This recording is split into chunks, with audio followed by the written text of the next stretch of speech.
15-20 বছর পর্যন্ত এই খালগুলা খনন হয় না। আমাদের মন্ত্রী সাহেব কালকে এখানে আসবে।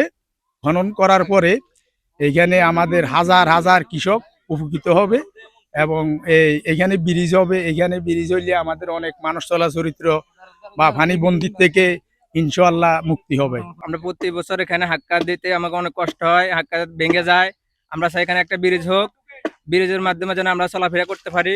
প্রতিটা ব্রিক ফিলের লোকেরা বান দিয়া খালটা নষ্ট করে রাখছে। বিভিন্ন জায়গায় খালগুলা অনেক উঁচা হয়ে রয়েছে, পানি আসতে অনেক কষ্ট হয়। পানি সম্পদ মন্ত্রী শহীদুদ্দিন চৌধুরী আনি স্যার খালটার প্রতি উনি নজর দিয়েছেন এবং উনি এখানে আসবেন, আসি খালটা উদ্বোধন করবেন।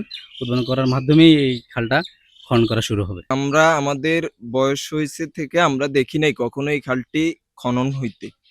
তো এই খালটি যার কারণে আসলে আপনারা দেখেছেন বিগত দিনে বন্যার সময় আমাদের সবচেয়ে ক্ষতিগ্রস্ত হয়েছে এই অঞ্চলের মানুষ, এই খালে সঠিকভাবে পানি নিষ্কাশন না হওয়ার কারণে। কি বুঝলেন ভাই?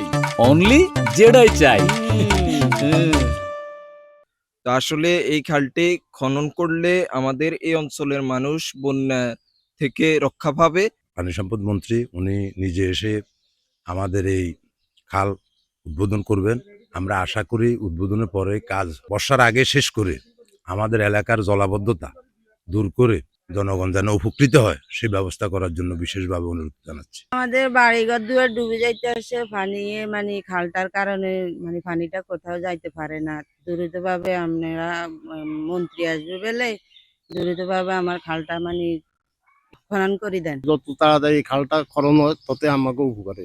খালগুলো অবৈধ দখল হয়েছে, ঠিক আছে, এবং ধরেন রাস্তাঘাট নির্মাণ করা হয়েছে, বাঁধ দিয়ে বাসা পর্যন্ত যাওয়ার জন্য রাস্তা করা হয়েছে, কালভার্ট করা হয়েছে, খালের প্রশস্ত আছে 40 মিটার, কালভার্ট করা হচ্ছে 5 মিটার।